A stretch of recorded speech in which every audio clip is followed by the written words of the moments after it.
Welcome to Ask Sean, where I explore all sorts of questions about life, relationships, and being human. I'm Sean Slevin, a licensed professional counselor and a licensed marriage and family therapist.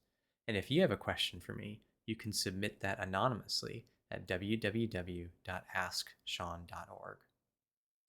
So today I would like to talk about psychedelic assisted therapy and just kind of some of the ins and outs of that. I want to share some of my own personal experience as a client of having received psychedelic assisted therapy and the ways that was extremely helpful to me, and some of the experiences I've had with working with clients, either on the front end, when they were preparing to work with a psychedelic assisted therapist, or on the back end after they've had a psychedelic assisted therapy experience and helping them with kind of their ongoing integration work.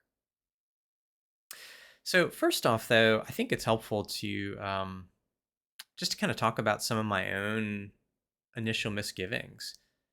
Some of you coming to this maybe are already well informed about psychedelic assisted therapy. You've uh, read the How to Change Your Mind book, or seen the documentary, um, or many other various resources out there talking about the benefits of psychedelic assisted therapy and kind of um, yeah, kind of the things to be mindful of and whatnot regarding it.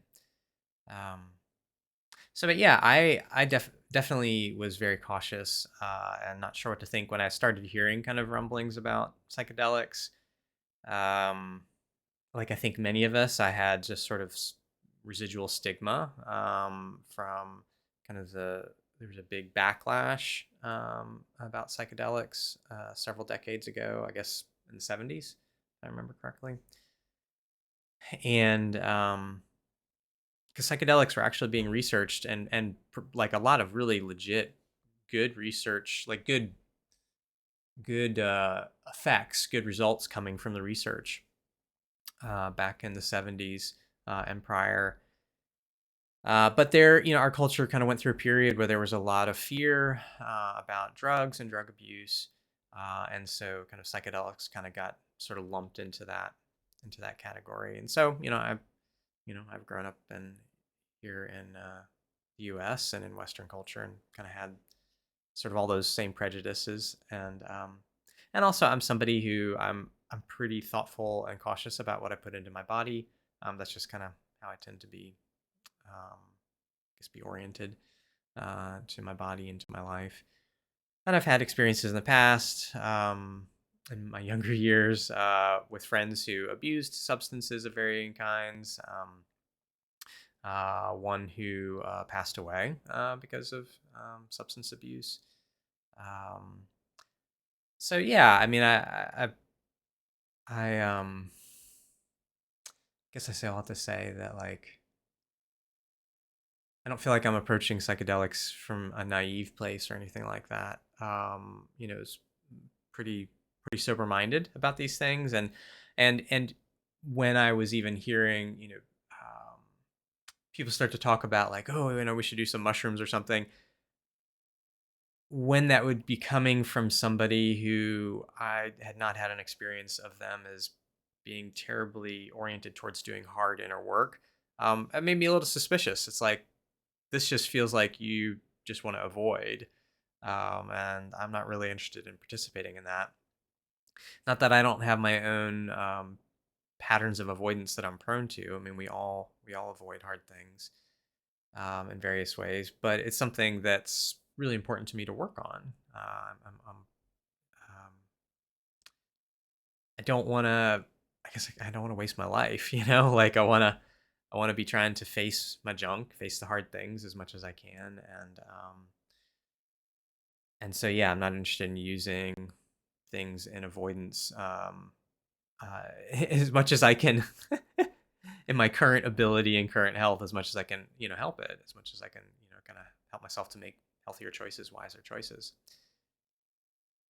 So, but I started having, I guess a couple of things happened.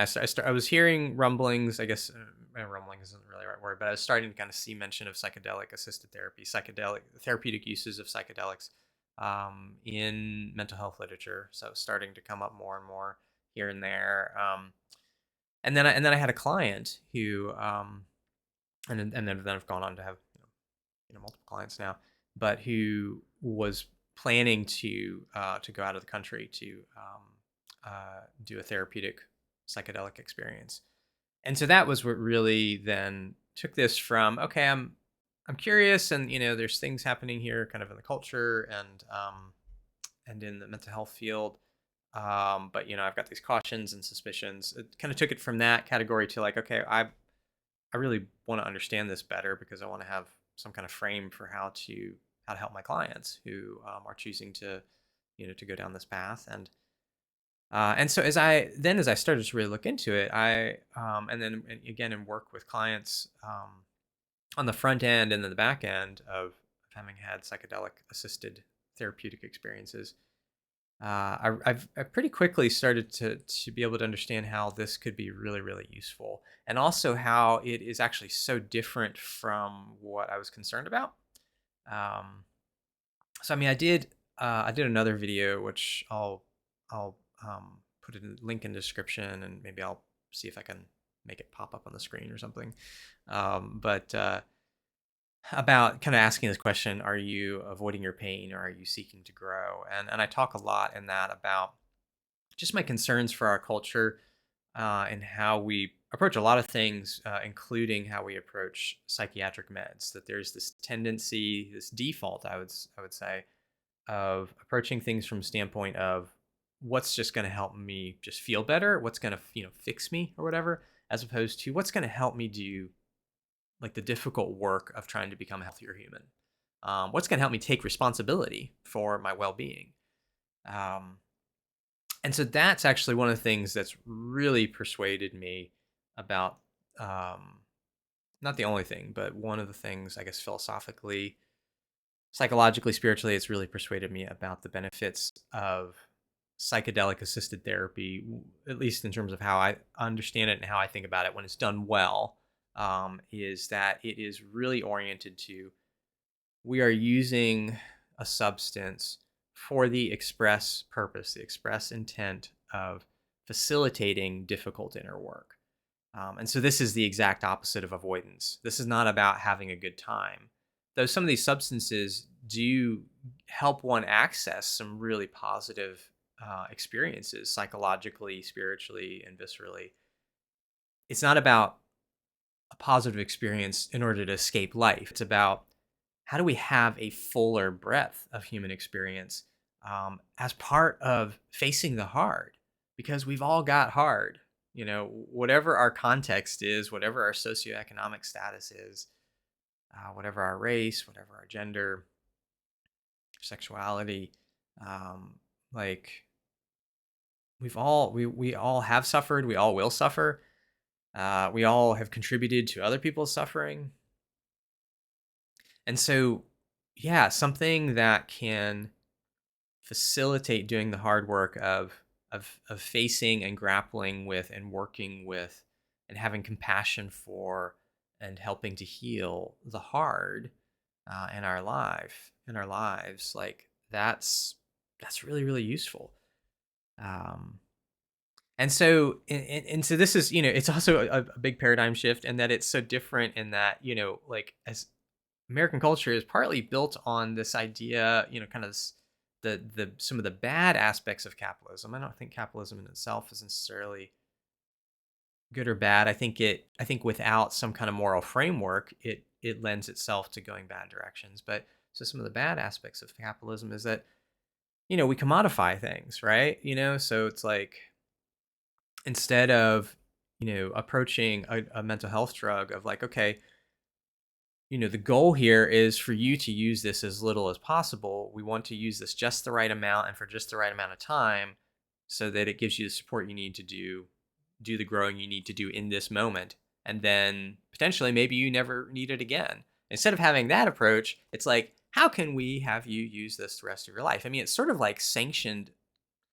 I almost want to say addiction, although that's a bit of a hyperbolic, use of the word, but it's like, but it's just, it's so, I don't know, it's just so warped. And that doesn't mean that if we are needing to take a psychiatric med for the rest of our life that we're bad or automatically negligent.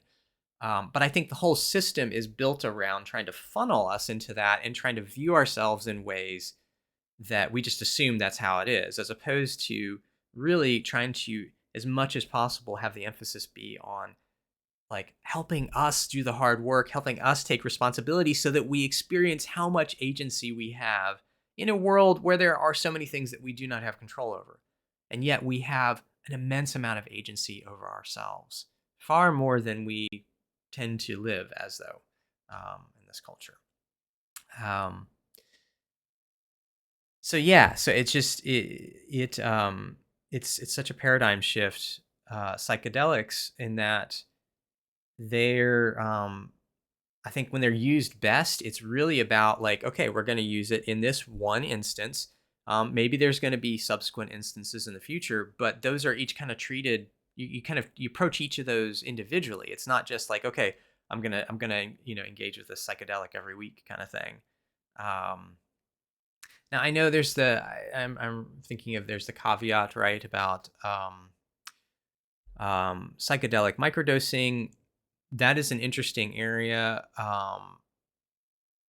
and I'm not going to try to delve into that, in part because I want to learn more, and I'm kind of, I guess, kind of still exploring what do I think about that. I think there can be potential there to use that well, and like, kind of like I'm getting at here, I think there's the potential there to misuse that. Again, what is our intention? I mean, that's such a key thing. And when psychedelics are used wisely, intention is everything. It's like, what are you using this for? And so that's one of the things about a therapeutic context, of psychedelic use, is that um, a therapist who's trained in guiding people, and having a therapeutic psychedelic experience. I mean, they're going to be working with. They're very much going to be attuned to. If you're just using this to escape, like, I'm not going to participate in that. Like, that's unethical. You can do that in your own time, but I'm not going to be a part of that. Um, so they're going to be very oriented to that, but also they're going to be I guess this is where maybe back up a little bit. It's helpful to kind of give a little bit of an explanation of kind of the flow of things and sort of the elements of what makes this approach to psychedelics therapeutic, as opposed to people just partying, and escaping, just having a good time kind of thing. So there's several components. First of all, as you're already gathering, you're working with an experienced guide. So this is not, like, yeah, me and my buddy, we just, got some mushrooms and we're just, out in the woods and we're going to do mushrooms together. Like, this is you're relationally and financially, contracting, together, that like this person is, they're not going to be under the substance. They're going to be very grounded. They're going to act as an anchor, if you're getting into any kind of trouble in terms of, as you go down the layers of your psyche. um, and they're experienced, in terms of, kind of the feel of what, making these psychedelic journeys can be like, and the ways that we can get stuck. um, and so they're equipped to, if you start freaking out, which certainly can happen, because this is, part of the point of psychedelics is to kind of loosen up and unlock stuff that's been stuck. And so you're going to encounter some hard things. And that's kind of the point, is to encounter the hard, but to actually be able to work through it while things are loosened up. And so they're equipped to support you in that, to help you to kind of move through, as opposed to staying stuck. So, but this is, you got to really trust this person, right? Like, because you're in a very vulnerable state, a very impressionable state. Um, it would come as no surprise, right, that there can and have been, situations where people have um, betrayed that trust, right, and have acted inappropriately, sexually or otherwise, right? So it's like this is a very vulnerable thing that needs for it to work and to be effective and to be safe. It requires a high degree of trust and trustability. The therapist, um, yeah, you need to know that you can trust them. There needs to be, um, not just credentialing, but whether through people that who trust them, or I mean, credentialing is a part of that, but there's the list of credentialed therapists who have slept with their clients over the years. Proves that credentialing doesn't fit. Isn't a guarantee, right? Though it's important. Um, but yeah, so I guess that's a longer piece there. Like, how do you know that you can trust them and whatnot? And that may be beyond the scope of what I can answer here, but the point is that trust is really important. So you have to have a guide, and so they're going to. So part of things is that they're going to work with you, usually multiple sessions prior to actually using the psychedelic. And the point of this is to prepare. The point of this is to really get some clarity on the front end of what am I doing this for? What am I kind of going down inside? Um, kind of going into the depths, the psychological depths. Um, what's the question that I'm asking? What am I aiming to work on? Is it some specific trauma, some areas of stuckness, some places of confusion? Um, what's the target? What's my intention? And so an experienced guide is going to be able to guide you in kind of teasing that out over at least one, if not more, kind of preparation sessions. And that's something that I've had the privilege of getting to do here over the years with a number of clients, is kind of walking with them in some of their preparation, and then they do additional preparation then with the person who is guides them on the actual day of or days of their psychedelic journeys. Um, but clients that I've worked with that are they're going to go do this, it's like it just is a natural part then of our work of like, okay, you're planning to do this, so we should be talking about what are you doing this for, and what are you wanting to work on, and trying to kind of get things kind of as stirred up and enlivened and get as much clarity as we can in our work together to then facilitate then the preparation work they do with their guide is even that more effective, and if that further they can further hone things. And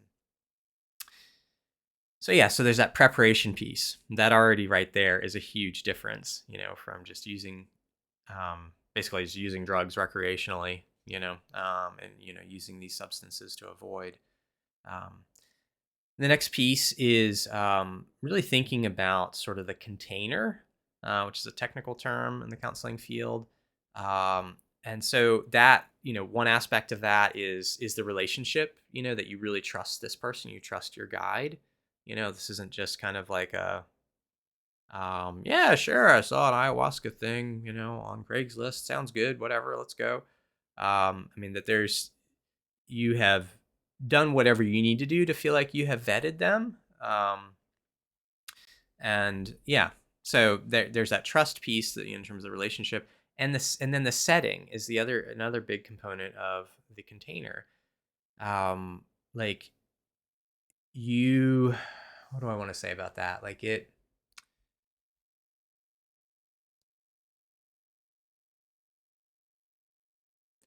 mean, I guess the core point is that the setting matters.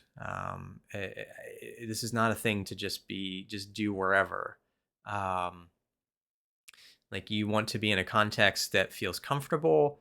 Kind of the typical way of things is that you're able to lay down, and eye shades are used. A lot of times there'll be music usually that facilitates things. All of these are things to kind of help facilitate going inward, and allowing the unconscious in conjunction with the medicine to kind of bring things in a more enlivened way to the surface for you to work with, or to in some ways bring you further down into the depths, to access these things. Um, So yeah, it wants to be it needs to be a setting that where there's not going to be people barging in, where there's not going to be distractions, where again it feels safe, where ideally where you can get up and move about if you need to as well, because sometimes that's some of what's needed. And of course, the therapist is there, for you to interact with as much as you need to in the process. Um, so yeah, and I think a setting that's not cold and clinical. One of the substances that is already legal is ketamine, because ketamine is originally was used for other things, and then it's been discovered that this has psychedelic properties, and when used in certain ways. And so there are some places where you can go and just have a ketamine infusion, but but you don't get to do any preparation work. There's no integration afterwards, and you're just like hooked up to an IV and like, kind of a cold clinical room kind of thing. And while ketamine does provide some temporary relief, I think that approach is really missing out. Like that's not it's in some ways avoiding what are the richer and longer potential longer lasting effects, by not facilitating an actual kind of like proper psychedelic journey. But again, it's sort of that tendency of our culture to commodify things and sort of try to reduce it to the cheapest and most smallest thing, and so that we can then repeat and repeat and sell, ad infinitum. So yeah, it should be the space. You should feel good about the space and the things that are in the space. All of that's important. So, and then, yeah, what else would I say there? I guess the other thing then, in terms of kind of to round out these components that are essential to the therapeutic use of psychedelics, is then the integration afterwards, as I already just was alluding to, which also I've gotten to do with clients, after they've come back from having done journeys like this, done therapeutic psychedelic journeys. And so integration, this is, I almost want to say this is the most important part, or that at the very least, it's equally important to the psychedelic journey itself. And it's really what makes the psychedelic journey worth it. Because here's the thing, a person could have a psychedelic experience, and maybe even some things that are potentially transformative, like say outside of a therapeutic context. But if they don't do anything with it afterwards, like, then it's not necessarily going to stick. Like, here's a way of thinking about what psychedelics do. They temporarily loosen sort of all of our internal psychological structures, which allows us to make changes more easily. Whether the changes are, for example, being able to be with pain that has felt just too huge and too impossible and too unbearable, too frightening or whatever, or to changes involving like how we experience ourselves in relation to others, people that we've hurt or people who have hurt us. It's all sorts of different kind of categories there, but so it's like you get to make some changes, but here's the thing, right? Like the brain prefers to kind of stick with what it has most practiced at, right? And we all have places, where we're really practiced at patterns that aren't great for us. And so if you don't do follow-up work, you're not going to reinforce those new changes, and so they'll deteriorate. Like that's kind of the thing that, the brain will prune like what doesn't get used, to some degree. So this integration work is just so fundamental. It's fundamental, and for I guess a couple other reasons too, because this psychedelic work is often highly symbolic. I mean, this is, and that was one of the things I guess that was a helpful connection for me when I started down this path in terms of having clients that were, kind of doing this, is realizing that really it's very much the same as the work I do with clients around dreams that they have, or when, random kind of images, come to mind, or, all these kinds of things, is that like our psyche is very symbolic. Like symbolic language is more fundamental than verbal language, because things can be captured in symbols, that can't be captured in words. I mean, that's why we have the expression, a picture is worth 1,000 words. I mean, there's some things you can never totally communicate in words. Words are really useful, but they're always a reduction. They can never tell the whole truth about us or about others or our experience. And this is why part of why we dream, is that our psyche's trying to work through things. It's we're trying to process the day. We're, trying to make sense of things maybe while we're stuck, and our psyche's maybe trying to point us towards what's next, what we need to work on. And so, yeah, so this is, it's a highly symbolic work, kind of going down into the unconscious, via psychedelics. And so we need someone to help us interpret that. Not in the sense of like telling us this is what this means, it's not a top down thing, but in a collaborative way, offering and exploring, like, I wonder if it, the way you talk about that, I wonder if this has something to do with da da da da, or, well, what about such and such? Inviting us to make sense of, like, what are the associations I have with these images, these symbols, these motifs that I encountered, whether in a dream, that I had last night or something, or last week, or on a psychedelic journey. And so that's, again, part of like really making use of the psychedelic experience, is having that follow up the next day and in subsequent days and weeks, where we're getting to process, this is what I experienced, this is how I'm making sense of it, this is how I felt different in relationship to myself, in relationship to these areas of my life, these areas of my psyche where I've experienced stuckness. And really the goal is to really reinforce and deepen those new pathways. Because if we do that, the changes can stick. This is what's so freaking cool about psychedelics, is that, I mean, for some people, they might have one psychedelic, like therapeutic psychedelic experience, and that might be the only time they have psychedelics in their life, because they're able to do the work that they needed to do, that they most needed from psychedelics, and they go on and they deepen that over time, and they can continue to build on that in regular therapy. This doesn't mean that we're fixed. That doesn't mean we don't continue to struggle. But it's a very different paradigm, and which is, I'm like really excited and hopeful for our culture about how we're reapproaching the therapeutic use of psychedelics. And I'm also frankly really cautious, because we, as a culture, we love to commodify shit and take the good out of it, and like, I mean, how do we extract the good nutrients, and like reduce this to, the cheapest thing that we can sell for the most amount of money to the most people. I mean, it just, week after week after week. And so I don't know. There's a part of me that's, yeah, you can feel there's a little bit of pessimism there. Like, I feel like that's just inevitable, that some of that's going to happen with psychedelics. And that's sort of kind of the having sort of a treating it with some degree of like sacredness, I think, is probably going to get lost. I don't think that means that we shouldn't keep moving forward as kind of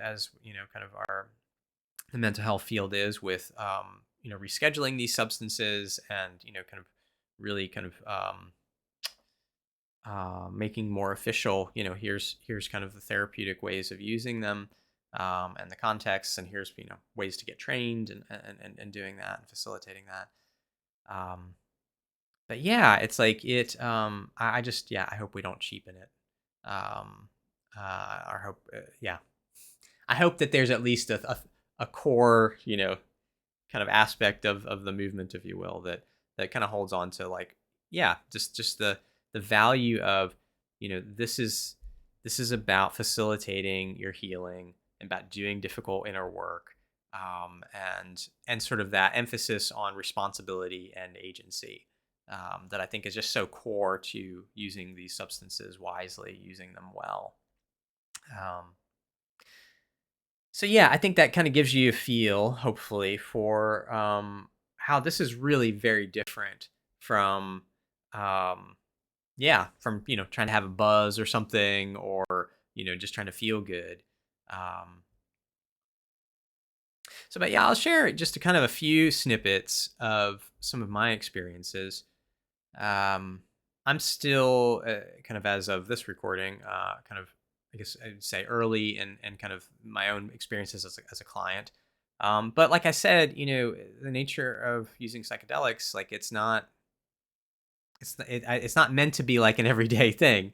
And so I imagine I'm gonna have additional experiences. There's currently some stuff on my radar that I'm thinking I want to do another psychedelic journey to do some work with.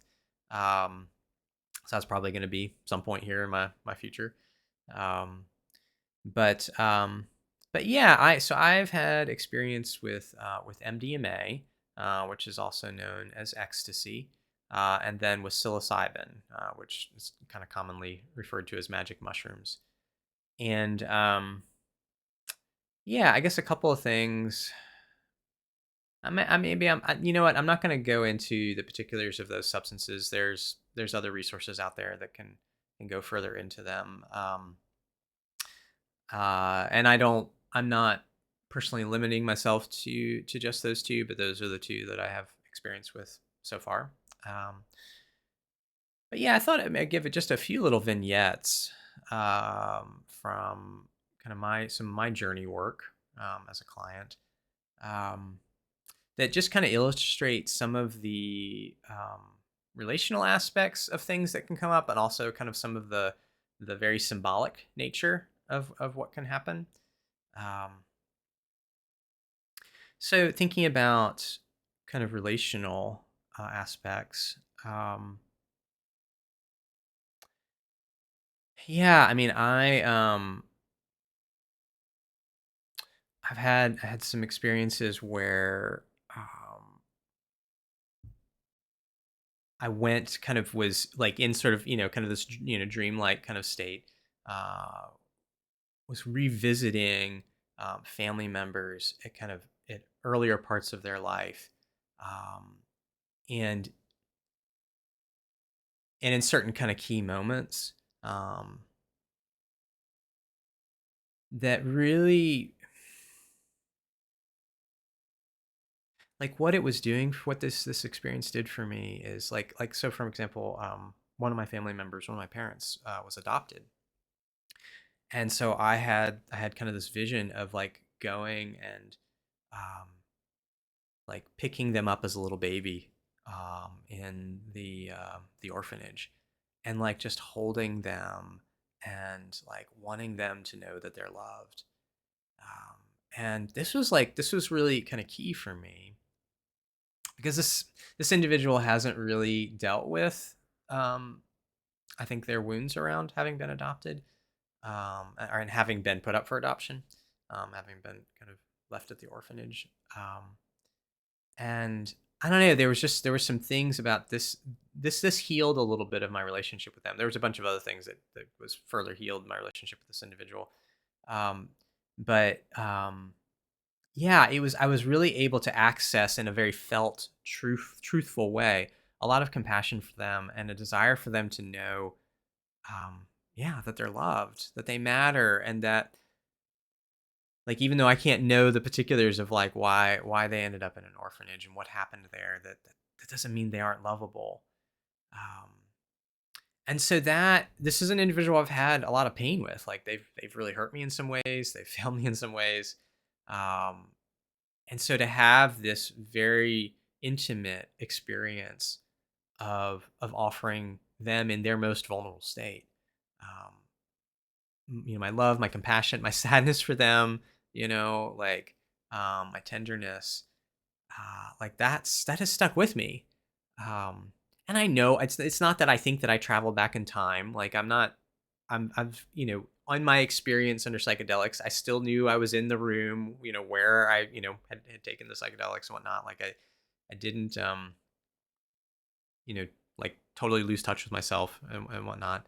Um, but yeah, it was just such a powerful vision. It really it's shifted my heart and my heart attitude and posture towards this person. I still, have boundaries that I need to have with them and whatnot, and but it's just yeah. This was one piece of a number of experiences I had there that helped me really yeah, let go of some bitterness, help me in forgiveness, and the hard work of forgiveness. Um, Yeah, and so that's a nice segue into another experience I had. This is not to say in chronological order, so I'm just gonna because I'm just giving some snippets. I mean, it this video would be way too long if I tried to give you like sort of the movie of, and then this happened, and then this happened, and then there's this creature, and then I became that creature, and like all the wild things that can happen.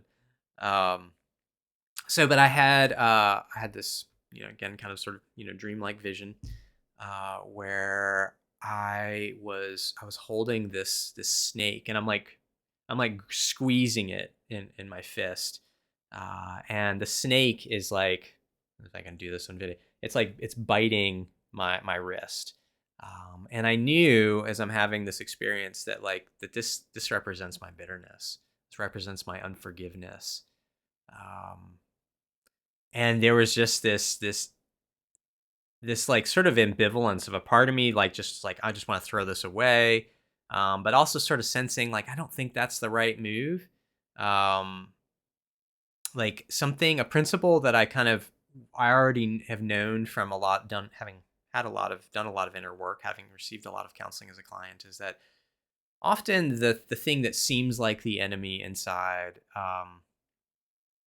isn't the enemy, like that it needs something from us.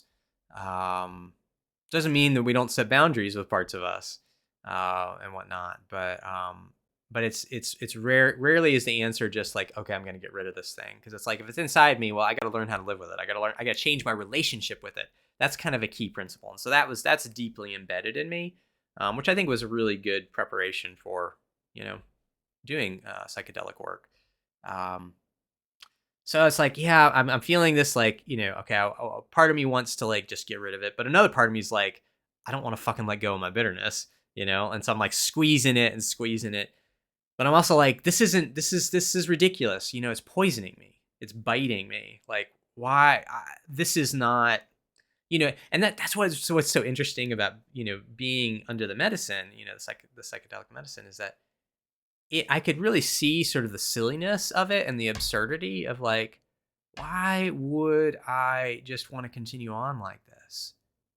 Like, why? I mean, like, it is, holding on to my bitterness, trying to squeeze it, like, it's just, like, it's just going to keep biting me. It's just going to keep pumping poison into me, venom into my veins. This is so silly. Like, why would we do this? Um, So it's like it was so evident to me, and again, I have this principle in me of like throwing it away doesn't feel like the answer. Like I need to change my relationship to this. So I do something that in real life would seem really crazy, and is going to sound crazy even in the context of this vision. I have this impulse of I need to express love to this somehow, um, and so I pull the snake, that's biting me, up to my mouth, and I kiss it on the lips.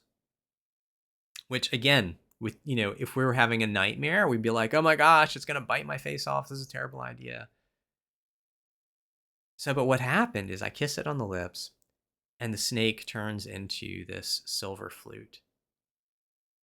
And so then I start playing this flute, um, and this kind of all this ground that had been kind of barren and brown starts to just spring up with all of this grass and flowers and trees, like just as I'm playing the music, the barren soil is just coming to life rapidly, in front of me. And then, and this is my favorite part, um, I'm getting goosebumps even as I remember it, these horses like somehow are like growing up out of the ground and like kind of climbing up and then galloping around, and I'm just all the time I'm just playing the flute, I'm playing the flute. My bitterness had been transformed into something that was bringing life. I think this is one of this is like such a beautiful picture of what psychedelics can facilitate. And it's not that we can't do that kind of inner work without psychedelics, because we can, and I have done that kind of work before. but it just facilitates and it makes it possible in the places where we are feeling the most stuck. Um, like and on a such in a kind of a richer level and a more like vibrant level, because it is like being in this waking dream, and so we can work with all of these rich symbols and powerful symbols to do with our fears and our joys and our longings and our sadness. Um, so yeah, snakes into flutes. I mean, it was just such this amazing, beautiful, glorious thing. Um, So I'll share about one other.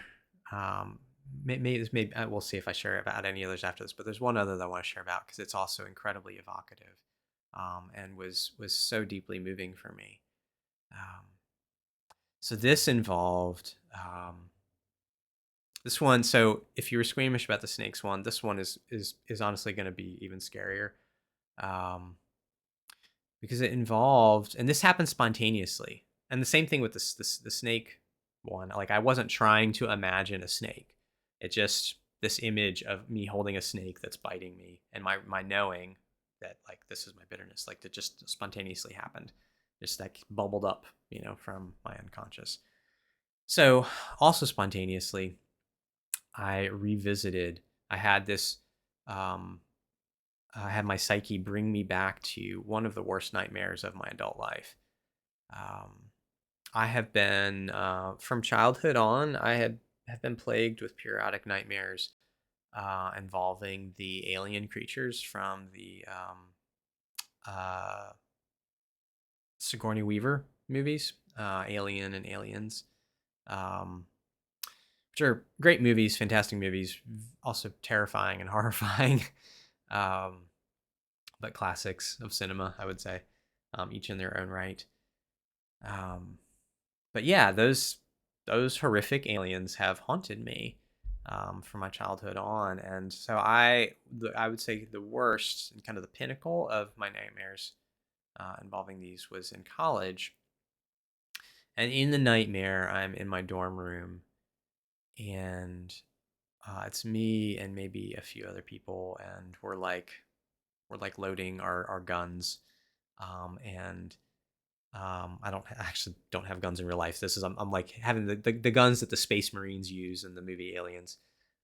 And outside the window, it's just a sea of these horrific aliens. I mean, they're like ants in that they're washing over and through all of the buildings. Like you can't see the ground. So I mean, it's like millions and millions of them. And in the dream, I know that they're all converging on my dorm room, and it's just this it was such this like horrible, intense, visceral, palpable sense of despair of they're coming and we can't stop them. I can't stop them. Like we're gonna shoot a few, but we're all doomed. um and so I woke up with that, and I carried this heaviness with me to breakfast, and I'm sure I was amazing company. I just like brought the energy of the whole room down that morning in the dining hall of like, this is what I just woke up from. And so it's like that stuck with me. That particular nightmare. There's some other nightmares of the aliens that I've had as well that were pretty awful that I've remembered too. But this one was, I think, in some ways is symbolic of all of them. And so spontaneously, while on my psychedelic journey, this comes back up. That I'm back in that dorm room, with the millions of aliens converging on my dorm room, and they're bursting through the door. And I just had this clarity of I don't need guns. Like I need to embrace these creatures, which again seems super counterintuitive. Is not what we would tend to do. Certainly not what we would do in real life. Not what we would tend to do even on our dreams, that we have at night. And when our nightmares were like, how do we get away? There's the trying to get away, or the fighting.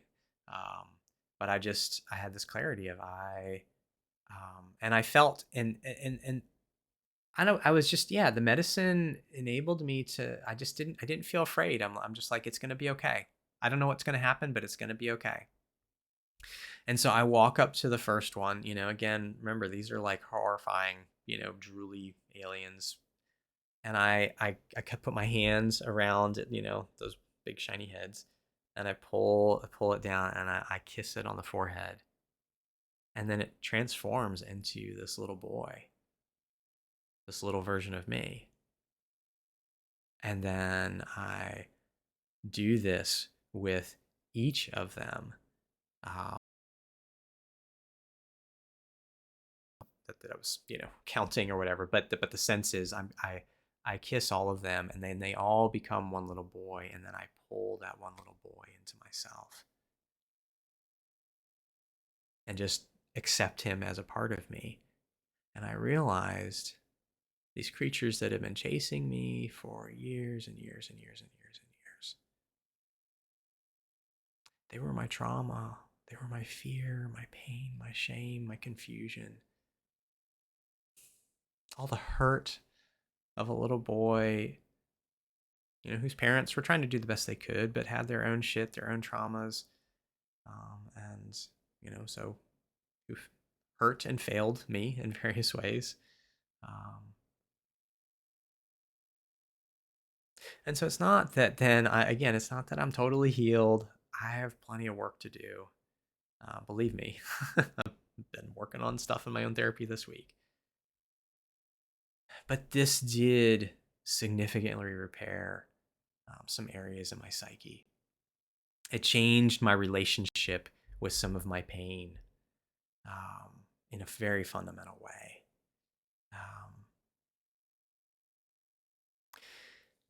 So not all journey experiences are going to be. I mean, both of these are particularly beautiful and honestly were relatively easy. I think I had the benefit that I've had so much therapy. I've done so much inner work. Like I've kind of cleared out a lot of the underbrush, I guess. And so was able to kind of go straight to some of these places. And there was a whole bunch of other work that I did and have done kind of in my psychedelic experience. Um, and some of it got a bit harder and a bit edgier, but even that didn't cross over into super difficult for me. And so that's one of the things, as I do future journey work, psychedelic journeys, therapeutic journeys, like I'm kind of looking for and sort of looking forward to getting into some harder places. What are the things where it can really help me with something that maybe I haven't been able to find the courage to face um, without it. Both of these experiences, yeah, they were very lovely. But it would also be very common, for either of them, right? Could have involved a lot of fear. And I think I would anticipate that as I do additional journey work in the future and I get into some of the places that I haven't yet been able to totally touch. I mean, I think both of these were building on work I'd already done. And so that was able to really like sort of further transform in some really significant ways and healing ways. But I didn't have to do in this case. I didn't have like resistance. I was able that I guess that's a part of the thing. I guess that's a really key principle to mention is that the more that we can sort of yield to the experience, that makes it easier. And so I think I was pretty well equipped I didn't fight it. I just sort of accepted like, okay, here I am at my worst nightmare. Like this is, there's something for me to do here. And it's not, and my instinct was like, it's not shooting aliens. Like, I think there's something else needed. Because I'm here, the whole point of doing the psychedelic journey is trying to reconcile with parts of myself, parts of my history, reconciling with my feelings about, family members, and other people that have hurt me or that I have hurt. And so, reconciliation isn't about the fight, isn't about killing, right? It's about how do I change my relationship with these things, with these memories, with these experiences, with these traumas. So I think that's I think actually probably the better takeaway I guess I would want to give is that like it would have been harder if I had resisted it. like the snake thing. I've been freaking out, like, oh, there's the snake. If I throw it, is it going to bite me more? Da da da. What, blah, blah, blah. Like, I mean, who's what might have happened? Maybe the snake would have multiplied. I mean, our psyche does all sorts of interesting things trying to say, no, don't run from this. You need to face this, and it will ultimately be better than you think. Doesn't mean it's not hard. Doesn't mean it's not painful. So yeah, those are two little snippets, but they're just so beautiful and so poetic, and even my retelling can't. I mean, again, words just can't capture what they meant to me, and how they changed me and have changed my relationship with myself and with some people in my life, family members and whatnot.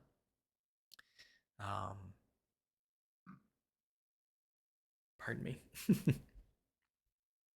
But yeah, but deeply, deeply meaningful. So let me think for a second. I'm trying to think if there was other stuff that I wanted to cover before winding down. That might be all for now.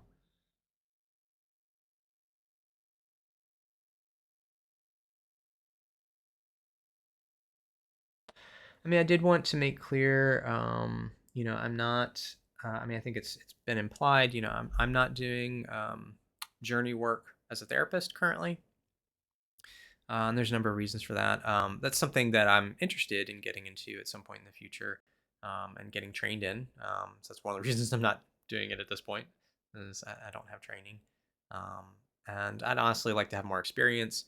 And I'm trying to figure out kind of what aspects of that work kind of make sense with kind of where I'm at, how I do my clinical practice currently.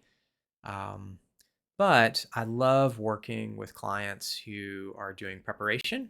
I'm kind of helping refine sort of their intention, their target, of what they're going under, if you will, into the underworld for, to do work on, and also integration work. Like that's both of those, because I really love working with the symbolic world, working with kind of the unconscious. Like I said, doing dream work with clients and whatnot, helping them make sense of what their psyche is trying to tell them.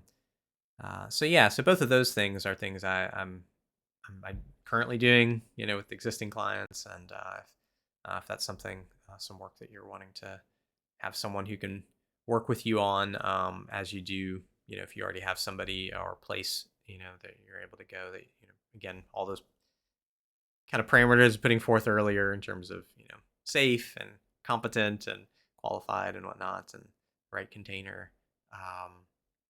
But I have a place where you're doing psychedelic journey work. But yeah, be happy to work with you on the integration piece, or the preparation. Yeah,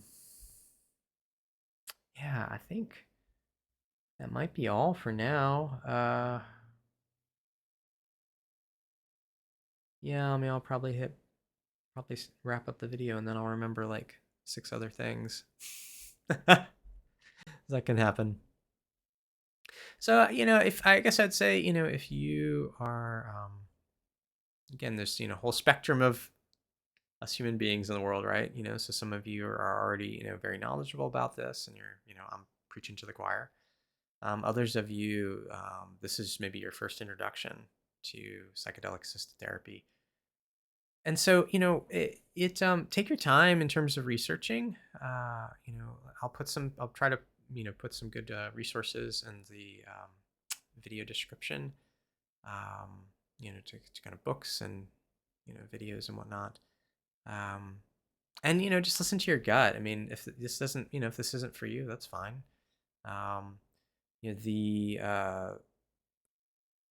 Right now, kind of in the US, things are moving towards MDMA and psilocybin being rescheduled for therapeutic use. And that's already, I think, happening in some states. So yeah, it's kind of, it's pretty imminent. There's been studies going on for, I think, a decade or two, that like sponsored by the government, kind of exploring, kind of how can these be used safely. And then, like I said, I can't remember the name. Starts with a K. Anyways, the other substance I mentioned earlier, ketamine, which can be taken either by IV or orally, or kind of a muscle injection. Um, yeah, and so then that's already legal to use. That's depending on the mode of delivery. There's the oral. You can in some cases can get. There are some doctors that can do prescriptions online, and then they offer some support with that. Um, Again, tricky thing there is like I'm much more a fan of like how do we use these things in sort of more discrete point in time as opposed to ongoing, which ketamine tends to there's a tendency to kind of approach it more as like an ongoing use. And yeah, so caveats there to consider. Um, Core theme of all of this is the goal is that we take more responsibility for our growth journey and for our healing, and that because what we get out of that is we get to experience more agency, that we are capable of so much more than we realize. We don't have to be stuck.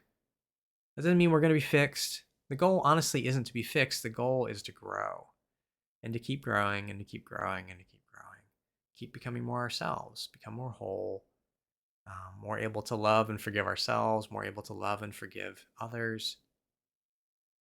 And that's what makes the kind of world that we all want to live in, I think, deep down. But it is work. And it's scary, right? We all want to resist taking responsibility for ourselves.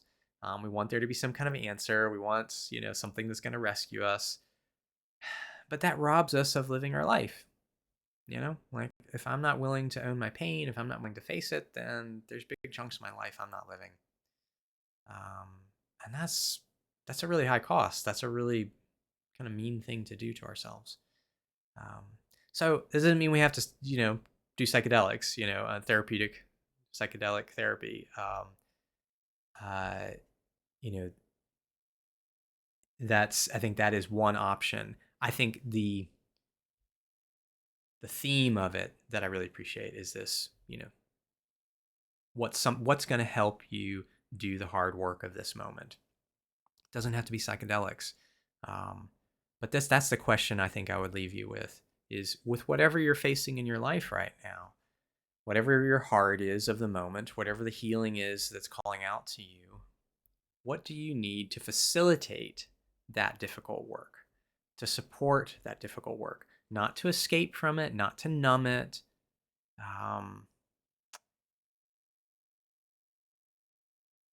not to make it easier out of an avoidance, but like a good physical therapist, what's going to help you give you just the right amount of support.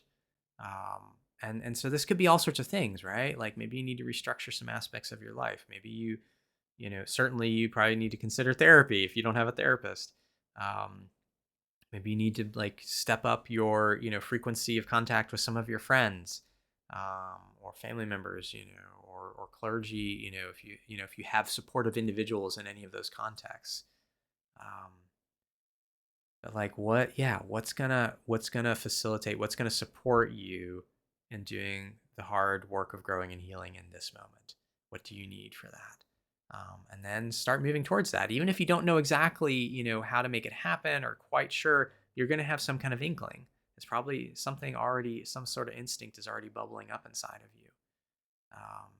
And so just start stumbling towards that, because your psyche will feel that you're paying attention. It'll be honored by that, and you'll get increasing clarity. A lot of times, clarity comes through the act of moving towards. Like, don't wait to have it all figured out.